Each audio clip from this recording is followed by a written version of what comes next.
Okay, I'm here with the hilarious Becky Blades, who is the author and illustrator, oh my gosh, of Do Your Laundry or You'll Die Alone. How's that for a title? Advice your mom would give if she thought you were listening. We are listening, we promise. I still put myself in the shoes of a daughter, but right? Don't you feel like you were always listening to your mom even though you were kind of dismissive? Yes, but at 15 were you? At 18 were you? I know, that's true. I don't know. Maybe not. And now we have this. Right. So even if it's not cool to listen to our parents. Nope, So that's true. it's an uphill battle. Her book is hilarious, but also really chock full of valuable advice for not just daughters that are running off to college or people that are kind of growing and leaving the house, but I think for all women, men, but really this book seems to be written directly to women. And so tell us about how the book came about. When my oldest daughter was a senior in high school,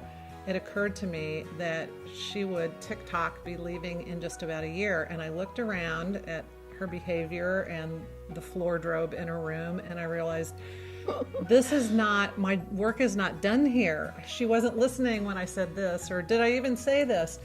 And so I started journaling, and what I realized kind of a couple of days in, that I wasn't only talking to my daughter, I was talking to my younger self.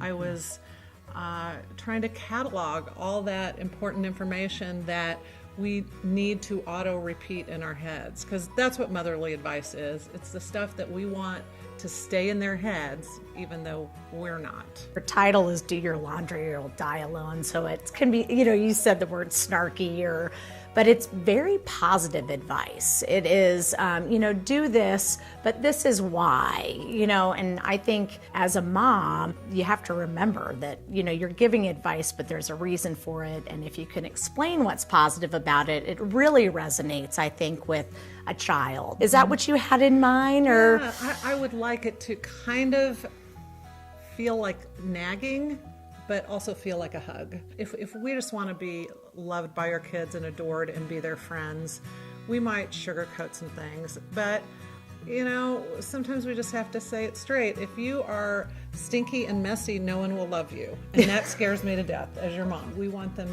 to be clean, we want them to be happy, and we want them to be appropriate in public. And all of that comes back to self-care. We have to use scare tactics sometimes.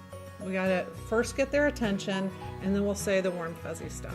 One of my favorites was a bad attitude makes your butt look big. I mean, they're just, you have to pick up this book no matter your age. Of course, it's a joke. We're joking. But that's the best part about this book, is that it inserts so much humor into some great advice. We all have a teenager living inside us, as you said. Yes, we do. Yes. Becky, thank you so much. Stay tuned for a little giveaway on this fantastic book. I can think of about 10 people I'm going to give it to as a gift in this next year, and thank you for your creativity. Thank you.